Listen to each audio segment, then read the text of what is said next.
There is a valley in the Tian Shan Mountains of Kyrgyzstan that 17 separate expeditions have entered over the past several decades. Documented expeditions, groups with equipment and satellite phones and experienced guides and, in some cases, support teams waiting at the mouth of the valley for their return. 17 groups went in. 9 groups have been formally documented as having come out and produced reports, records, photographs, or any verifiable account of what they found inside. The other 8 expeditions are not listed as casualties. They are not classified as missing in any official government registry. They simply have no exit record that anyone has been able to locate, verify, or explain. And that is before we even start talking about what the 9 groups that did return actually said they encountered. Subscribe right now if you want to see the parts of the world that do not appear on any tourist map, the places that do not have Instagram accounts or travel blogs or need explanations, the places where the gap between what we know and what is actually happening is still wide enough to swallow people whole. This is one of those places. Let us go in. The valley does not appear on Google Maps under any name that would draw your attention. On satellite imagery, it looks, at first glance, like dozens of other high valleys in the Kyrgyz portion of the Tian Shan Range, that vast spine of mountains running roughly east to west through Central Asia, crossing Kyrgyzstan from border to border and giving the country a topography so vertical and so dramatic that it contains some of the highest peaks outside the Himalayan system, and yet remains almost entirely absent from the popular imagination of adventure and exploration. The Tian Shan does not get the attention it deserves. That oversight is significant, because in the spaces that do not get attention, things accumulate that would not survive exposure. The valley in question sits in the central Tian Shan, in the administrative region of Narin Oblast, which is already one of the most remote and least populated parts of a country that is itself one of the most remote and least populated in Central Asia. Narin Oblast has roughly 270,000 people spread across an area larger than Switzerland. Most of those people live in small settlements clustered along the river valleys, where the terrain is navigable and the soil is thin but workable. The higher valleys, the ones that push up toward 4,000 and 5,000 meters and beyond, are the domain of pastoralists in summer, and essentially no one in winter, when the passes close under snow so deep and so dense that the concept of overland travel between the lowlands and the high country becomes temporarily meaningless. The valley we are going into sits above 3,500 meters at its mouth. It runs roughly northeast to southwest for approximately 14 kilometers before the terrain closes in against a headwall of glaciated peaks that top out above 5,000 meters. 14 kilometers is not far. In ordinary terrain, 14 kilometers is a morning walk. In high-altitude terrain with unstable scree fields and river crossings, swollen with glacial melt and weather systems that build and collapse with almost no warning, 14 kilometers can be several days of careful movement. And in this valley, for reasons that the people who have been inside it struggle to articulate in terms that feel adequate, 14 kilometers becomes something else entirely.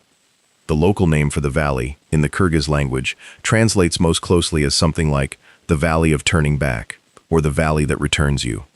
Different translators render it differently. The ambiguity is itself interesting, because the Kyrgyz language is precise enough in its descriptions of landscape. A nomadic people develop a very refined vocabulary for terrain, that the fact of this particular name being slightly interpretable suggests that whoever named it was trying to describe something that the available vocabulary did not quite fit. They were reaching for a word and arriving at something that covers 2 related meanings without fully committing to either: the valley that makes you turn back, or the valley that sends you back. The difference between those 2 things, between a place that defeats you and a place that actively returns you, is a difference that the 9 surviving expedition reports do not resolve cleanly. Let me tell you what we know about the Kyrgyz relationship to this valley, because before any outside expedition ever entered it, there was a long history of local knowledge that the expeditions, almost without exception, failed to take seriously enough. The pastoral communities of the Narin region have been moving their livestock through the high valleys of this part of the Tian Shan for centuries. The Jailu, the high summer pasture, is the organizing principle of traditional Kyrgyz life, the reason for the yurt and the horse culture, and the specific form of social organization that developed among people who needed to move large numbers of animals across high terrain on a seasonal cycle. The knowledge of which valleys are good, Jailu, and which valleys are dangerous, and which valleys are simply off-limits, is knowledge that is held collectively and transmitted carefully, because the consequences of getting it wrong at high altitude in Central Asia are irreversible. The valley with no clean name has been off limits in local knowledge for as long as anyone can document. The oral histories collected by a Kyrgyz ethnographer in the 1970s, working in the Naren region before the collapse of the Soviet system, made outside inquiry more complicated, include several accounts of the valley from elder herders who were drawing on the accounts of their own elders, creating a chain of transmitted knowledge reaching back at least to the mid-19th century and almost certainly much further. The accounts agree on several points with a consistency that is striking, given that they were collected from different communities in different parts of the valley's watershed, who would not have been in regular contact with each other. The first point of agreement is that livestock will not enter the valley willingly. Horses, which in Kyrgyz pastoral culture are not merely transportation, but sensitive environmental instruments. Animals whose behavior tells experienced herders things about terrain and weather that instruments cannot, consistently refuse to cross the threshold of the valley and become agitated and difficult to manage when pushed toward its entrance. This is not described as an occasional or individual behavioral quirk. It is described as a universal and consistent refusal that every experienced herder in the region knows to expect. The horses know something, the herders know the horses know something, and the herders act accordingly. The second point of agreement is that the valley produces sound. Not in the way that all mountain valleys produce sound, with wind and water and the occasional rockfall, but a specific, non-weather-dependent sound that local people describe in different ways in different accounts, but that shares certain qualities across the descriptions. It is low, it is felt as much as heard, it comes and goes without obvious relationship to wind conditions, and it intensifies, according to several accounts, when people or animals approach the valley's entrance. One elder, whose account was recorded by the ethnographer in some detail, described it as the valley breathing. Another described it as the sound of something that knows you are there. The third point of agreement is the behavior of the light inside the valley, as observed from outside it by people looking in. Several accounts describe situations where the quality of light inside the valley appeared different from the light on the surrounding landscape. Not dramatically different, not obviously impossible, but subtly wrong in ways that experienced observers of mountain light, people who have spent their entire lives reading the sky and the shadow and the quality of illumination across high terrain, found deeply unsettling. Light that seemed to be coming from a slightly different angle than the sun warranted, shadows that fell in directions that were not quite right, a quality of illumination inside the valley that made the interior look, in some accounts, like a slightly different time of day than the landscape immediately surrounding it. These observations were not taken seriously by the early expeditions that entered the valley. This was a mistake. The first documented expedition into the valley occurred in 1963. It was a Soviet geological survey team, 4 geologists and 2 support personnel, tasked with cataloging mineral deposits in the central Tian Shan as part of a broader resource mapping project that the Soviet government was conducting across its Central Asian territories. They were equipped for the terrain and experienced in high-altitude fieldwork. Their mission was 2 to 3 weeks inside the valley, followed by a return to their base camp at the valley's mouth, where a vehicle and additional supplies were waiting. The team entered the valley in mid-July. Their driver, who waited at the base camp for them, reported that for the first several days he observed nothing unusual, and that the valley appeared quiet and ordinary from the outside. On the 6th day, he reported hearing, on 2 separate occasions, what he described in his deposition as a very low sound from the direction of the valley that he could feel in his chest but could not clearly hear with his ears. He assumed it was geological in origin, a tremor or the movement of a glacier, and did not consider it significant. On the 12th day, 3 of the 6 team members emerged from the valley on foot. They were in reasonably good physical condition. They had their equipment. They did not have the other 3 members of the team. The deposition records from this incident are held in a regional archive in Bishkek and have been partially accessed by researchers. What the 3 returning geologists said in the immediate aftermath of their emergence and in subsequent formal interviews conducted by Soviet authorities was consistent in some ways and contradictory in others. They agreed that they had been inside the valley for what felt to them like approximately 5 or 6 days. The driver had been waiting for 12. They agreed that at some point they had become separated from the other 3 members of the team in circumstances that none of them could clearly explain.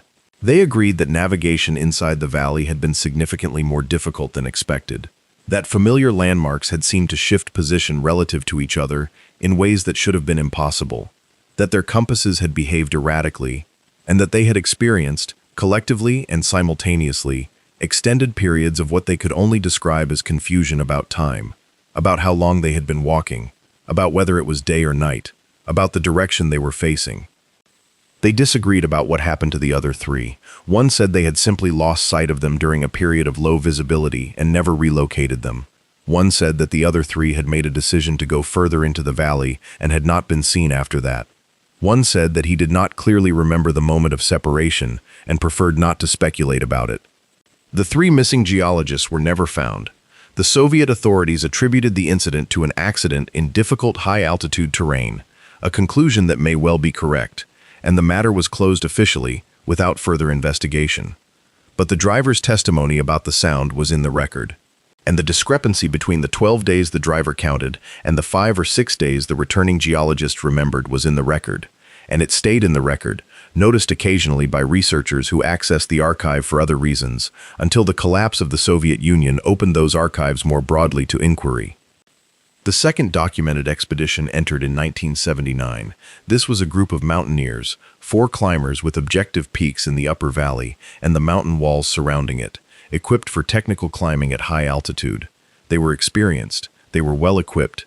They had been briefed, in passing, on the Soviet incident from 1963, and had decided, as climbers tend to decide about incidents in difficult terrain, that it was a tragedy, explicable by the ordinary hazards of high-altitude fieldwork, and not a reason to change their approach. They did not return. No trace of them was found in any subsequent search. No equipment, no camps, no personal effects. There is a record of their entry, submitted to the Regional Mountaineering Authority before departure, as was required at the time. There is no record of their exit. This is the first expedition with no exit record. Between 1979 and 1991, the region was essentially closed to outside expeditions due to its proximity to sensitive military infrastructure, a convenient designation that may or may not have been connected to what the Soviet authorities knew or suspected about the valley. 3 Soviet expeditions entered during this period under official auspices. Of these 3, one returned fully intact and produced a formal geological report that is conspicuously vague about the interior of the valley itself, describing in detail the mineral formations on the outer slopes, and then becoming oddly nonspecific about conditions further in. One returned with 2 of its original 4 members, the other 2 listed as having died in a climbing accident, for which the surviving members provided accounts that, when read carefully, do not fully cohere. One did not return at all. The collapse of the Soviet Union in 1991 opened the region to foreign expeditions for the first time. The years between 1991 and 2010 saw an explosion of exploratory activity across the formerly closed territories of Central Asia, as mountaineers and scientists and adventurers flooded into landscapes that had been effectively invisible to the outside world for decades. The Tian Shan was a particular target of attention, with its unexplored valleys and unclimbed peaks drawing expeditions from Europe and North America and Japan and elsewhere. People who were aware that they were moving through terrain that had essentially no recent documentation in any language they could access. Several of these expeditions targeted the valley. Some knew its history, some did not. All of them entered with the confidence of people who have good equipment and modern technology, and the reasonable belief that the world is ultimately explicable on terms they understand. Let me tell you about the 4 foreign expeditions whose exit documentation is most complete, because these are the ones that produce the most detailed accounts of what the interior of the valley is actually like. The first was a British mountaineering team that entered in 1995, 4 climbers with ambitious objectives in the headwall peaks. They spent 11 days inside the valley. They returned intact. Their expedition report, published in a British mountaineering journal, is extraordinary in its combination of technical climbing detail and what can only be described as careful understatement about everything else. The climbing sections of the report are precise and confident in the way that British mountaineering literature tends to be, full of route descriptions and grading assessments and observations about snow conditions and rock quality. The non-climbing sections are something else. The team leader wrote that navigation in the valley required consistent cross-referencing between multiple navigation methods, because no single method was fully reliable. The GPS units they were carrying, which were early commercial units, gave readings that were internally inconsistent, showing positions that, when plotted, did not produce continuous tracks of movement, but rather scattered points that jumped in ways that implied they had teleported rather than walked. Their compasses agreed with each other, but disagreed with the GPS in ways that they attributed to local magnetic anomaly, a known phenomenon in certain geological environments, and a reasonable explanation. What was less easily explained was the behavior of time. The team leader was careful about this. He wrote that he was not making any extraordinary claims, and that he was aware of the well-documented effects of high altitude on cognitive function and the distortion of time perception that can result from hypoxia and physical exhaustion. He was careful to say all of that. And then he said that he and his team had, on 3 separate occasions, experienced periods of time that they could not account for, periods where their watches, which agreed with each other, showed elapsed time that was inconsistent with their subjective experience of duration and with the position of the sun. On one occasion, 2 hours passed by their watches in what felt like and appeared by sun position to be approximately 20 minutes. On another occasion, the reverse. A period that felt like several hours and that was accompanied by the sun moving across a significant arc of sky was recorded by their watches as 40 minutes. He noted that the team discussed these experiences with each other during the expedition and agreed that they were real, that they were not the product of any individual's impairment, and that they had no explanation for them. He noted that on the way out of the valley, these anomalies ceased as they approached the valley mouth. He noted that he had asked, through their guide, about local knowledge of the valley and had been told by the guide that local people do not go into this valley and had been offered no further explanation. The report was published.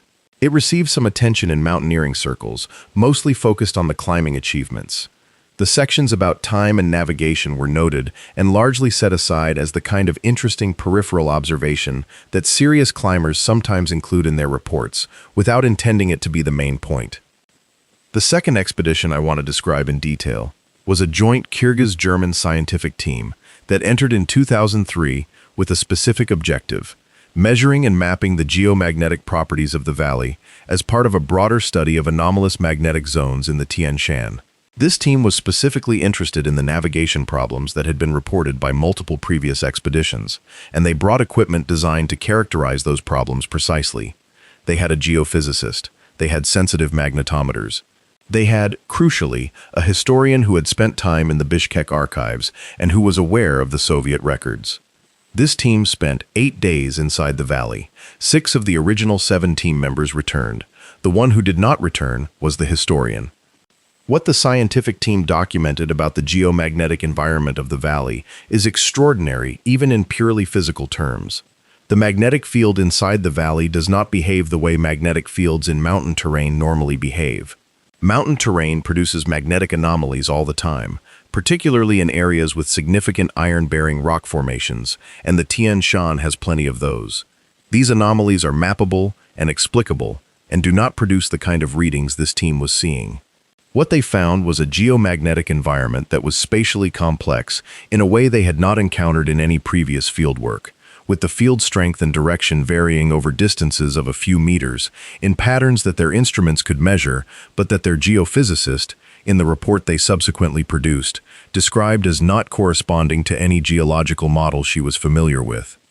More specifically, the team documented several zones within the valley where the local magnetic field was oriented in a direction that was not merely different from the regional field, but was, in the measurement taken, pointing in a direction that their geophysicist's initial analysis suggested was inconsistent with the physics of magnetic field generation by geological structures. She was careful in the report to say that this initial analysis would require verification with additional data and that she was not claiming anything impossible, only something that she did not currently have an explanation for. She was careful, but the data she recorded was in the report, and the data is what it is. The team also documented the sound. They had audio recording equipment, and they captured it on 3 separate occasions. The recordings, which have been heard by researchers who accessed them through the team's institution, capture something that their acoustic analysis described as infrasound, sound below the threshold of normal human hearing at frequencies below 20 Hz, which is consistent with what local oral tradition had described as something felt more than heard. Infrasound is produced by various natural and industrial sources and is not in itself remarkable. What was remarkable was the intensity level of the infrasound detected inside the valley, which was significantly higher than would be expected from any obvious natural source in the environment, and the way it varied. It was not constant. It pulsed, irregularly but persistently, with a rhythm that the acoustic analysis noted bore some resemblance to, and the analyst was careful to frame this as a resemblance only, a biological rhythm, something breathing. The historian disappeared on the 6th day of the expedition. The team's account of his disappearance is one of the more disturbing passages in any of the expedition records. He had spent the previous 2 days becoming increasingly absorbed in something he had apparently located on the valley floor, a series of what he described to other team members as inscriptions on rock surfaces. He had photographed them extensively. On the morning of the 6th day he left the camp early, before others were awake, apparently to return to the inscriptions. He was not seen again. His camera was found later that day, on a rock near the inscriptions. The inscriptions themselves, when the team examined the images on the camera, were in no script that the historian had identified in his notes, in no script that any of the team members or their subsequent consultants could identify.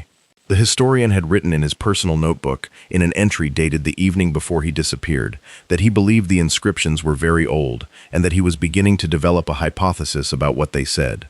The entry ends there. The notebook was in his tent. The camera was at the inscriptions. The historian was nowhere. The third expedition I want to describe is the one that, in some ways, is the hardest to discuss, not because the events are the most dramatic, but because the people involved are recent enough that the human cost of what happened is not yet fully historical.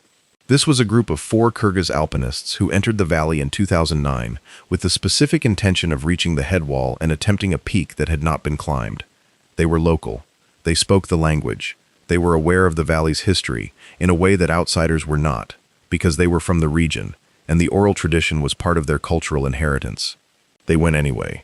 2 returned, on foot, in very poor physical condition, suffering from what appeared to be severe dehydration and exposure, despite having entered the valley with adequate supplies. Their account, given in Kyrgyz and translated subsequently, agreed on the following. They had been in the valley for what felt to them like 3 or 4 days. Their entry to exit time, as measured by the person waiting at the valley's mouth, was 17 days. They had no memory of the missing 13 days, no gaps in memory in the sense of amnesia for specific events. Rather, the entire experiential content of what they had undergone felt like 3 or 4 days to them, and they simply did not have more memory than that. The other 2 members of the team were not with them when they emerged. They said they did not know where the others were. They said they were not sure, at the time of the interview, that this question had a clean answer. They said this with a flatness of affect that the interviewer noted as deeply unsettling. The 2 missing alpinists were never found. The 4th expedition is the most recent documented case, a Spanish team of 4 that entered in 2018 and returned in full, all 4 members emerging safely and producing a detailed report. They were, by their own account, the most systematically prepared expedition that had ever entered the valley, having reviewed every available piece of prior documentation, hired local consultants including a Kyrgyz shaman, or bakshi, whose knowledge of the area they took seriously from the beginning, rather than dismissing, and designed their approach specifically to minimize the kinds of risks that previous expeditions had apparently encountered. The shaman gave them several pieces of practical guidance before they entered. Do not separate from each other under any circumstances. Do not attempt to navigate toward any sound you hear inside the valley. Do not look directly at any light source you see that does not correspond to the sun or the moon. Mark your path on exit from the first day with physical markers, cairns or colored tape, placed frequently, and trust those markers more than you trust your internal sense of direction. Set your watches to a specific external time before entering, and check them against each other hourly. If your watches disagree, stop and do not move until they agree again. Do not sleep more than your normal amount. If you find yourself wanting to sleep excessively, wake the others. Do not go near the inscriptions. The Spanish team followed this guidance. They documented the experience of following it in some detail, and the document they produced is one of the clearest accounts we have of what it is actually like to be inside the valley. The sound was the first thing they noticed, within the first hour of entry. Felt rather than heard, exactly as described. Low and rhythmic, and coming from no specific direction. They noted that it was not distressing in an obvious sense, that it did not produce immediate fear, but that it produced a quality of unease that deepened gradually over the time they were inside. One team member described it as the feeling of being watched, and the watcher being very patient. Another described it as the acoustic equivalent of a smell you cannot identify that your body tells you is dangerous, even though your mind has no category for it. Their compasses behaved as previous expeditions had reported. Their GPS units behaved as previous expeditions had reported. They cross-referenced obsessively, as they had planned to do, and they found, as they had been told they would, that no single method of navigation was fully reliable. The cairns they placed were the most reliable navigational reference they had, and when they tested their internal sense of direction against the cairns, they found that their internal sense was wrong with a frequency and a magnitude that was disturbing for experienced mountain people, people who normally have a very accurate proprioceptive sense of where they have been and which direction they are facing. The time anomalies they recorded were consistent with what previous expeditions had described, with the watches showing elapsed time that did not match subjective experience or solar position. They were prepared for this, and they documented it methodically. What they documented over 6 days inside the valley was a cumulative discrepancy between their watch time and their sun position estimated time of approximately 4 hours in one direction. The watches consistently showing more elapsed time than the sun position suggested. 4 hours over 6 days, not a rounding error, not instrument failure, 4 hours. They found the inscriptions. They photographed them from a distance, following the shaman's guidance about not approaching them closely. The photographs show what previous photographs have shown. A series of marks on rock surfaces that do not conform to any script in any reference database that subsequent analysts have consulted. The rock surfaces that carry the inscriptions are not the same geological material as the surrounding valley floor. They are, according to the rock analysis conducted on the photographs by a geologist who reviewed them afterward, a rock type that does not correspond to the geology of the Tian Shan. He said this carefully, and then said it again, because it was the kind of statement that needed to be said carefully. The rock on which the inscriptions are made is not from this mountain range. They did not attempt the headwall peaks. They made the decision on day 4, unanimously, that their objective was to exit the valley intact and with their documentation, and that anything beyond that was not worth the additional risk. They turned around. They followed their cairns out. They emerged at the valley mouth on day 7 of their expedition. Their guide, who had waited for them, counted 7 days also. The watch time and the external calendar time agreed perfectly. The anomalies had ceased at the valley mouth. The Spanish team published their report in a format that was deliberately accessible, not through a narrow academic or mountaineering journal, but through a document released publicly and widely circulated among the communities of people who pay attention to this kind of thing. They were explicit about what they had found and explicit about what they could not explain. They were also explicit about what they thought previous expeditions had failed to do that had contributed to their worse outcomes. The failures were mostly simple ones: separation from the group, trust in a single navigation method, failure to track time externally, dismissal of local knowledge, simple things that become critical in an environment where the ordinary assumptions that keep people oriented in the world are not reliable. And here is the thing about the Spanish report that I want to sit with for a moment, because it points to something important about this valley and about what it actually represents. The environment of the valley appears to be genuinely anomalous in ways that have been reproduced across multiple independent observations, using multiple different instruments and producing multiple different lines of evidence that point in the same general direction. The magnetic field is strange. The acoustic environment is strange in ways that instruments confirm. The time perception of people inside the valley is strange in ways that produce measurable discrepancies. The inscriptions are made of rock that does not belong there. These are not eyewitness anecdotes susceptible to psychological explanation. They are data. The data is consistent. The data does not have a clean explanation within the framework of current scientific understanding. But the people who died, or did not return, or emerged unable to account for extended periods of time, did not die or disappear because the magnetic field was anomalous. The environment of the valley is strange, but it is not obviously lethal in any physical sense. What made it lethal, or near lethal, in the cases where it was lethal or near lethal, was the interaction between a strange environment and a set of completely ordinary human cognitive vulnerabilities. The tendency to separate from the group when curious or confident. The tendency to trust subjective time perception over external measurement. The tendency to dismiss local knowledge when it conflicts with a self-image of rational competence. The tendency to move toward interesting things, toward sounds and lights and inscriptions, without stopping to ask whether moving toward them is a good idea. The valley does not need to be actively malevolent to be genuinely dangerous. It only needs to be an environment that systematically defeats the cognitive tools that humans use to stay oriented and safe, and the evidence suggests that it is exactly that. Whether it is so naturally, through some combination of geological and geomagnetic peculiarities that produce these effects on human perception and instrument function, or whether it is so through some other mechanism that we do not currently have a scientific framework for understanding, is a question that the evidence does not resolve. What the evidence resolves is that the environment inside the valley reliably produces a set of effects in human observers that are documented, reproducible, and dangerous if not actively managed.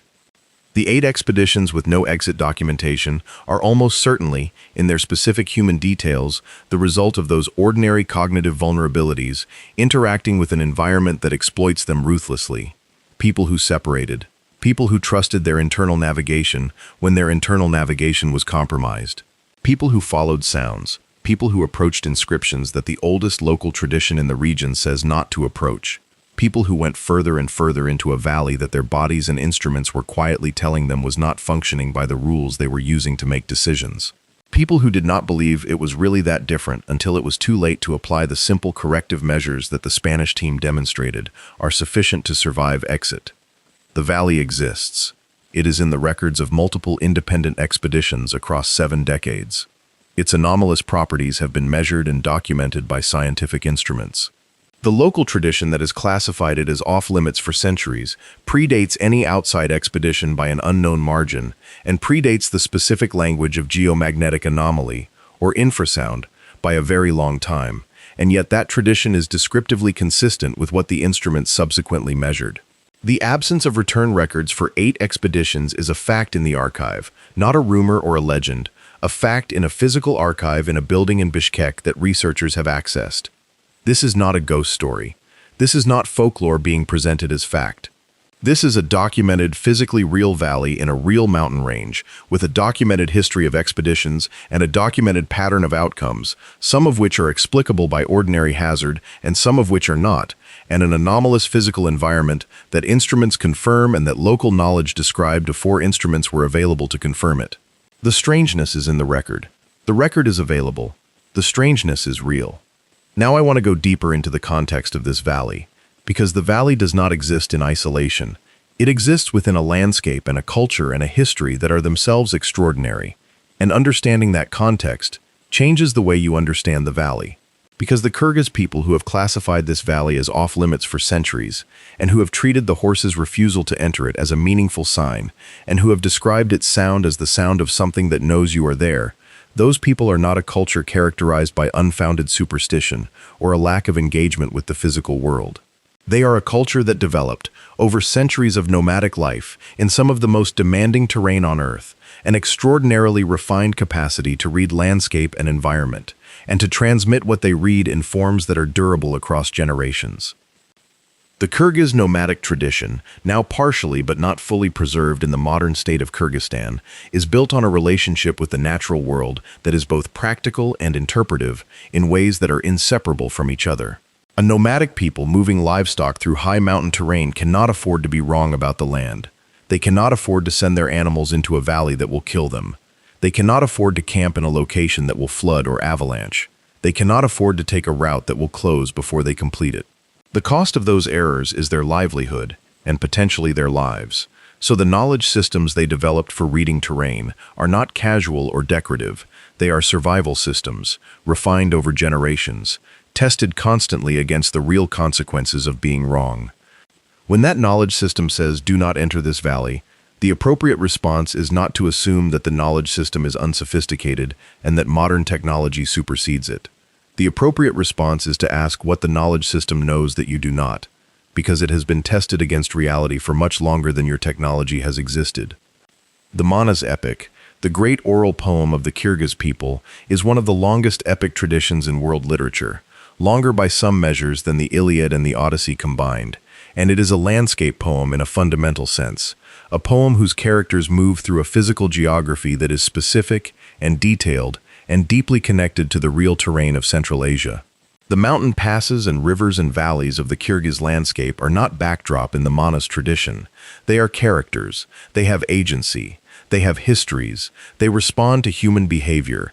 The landscape is alive in the Manas in a way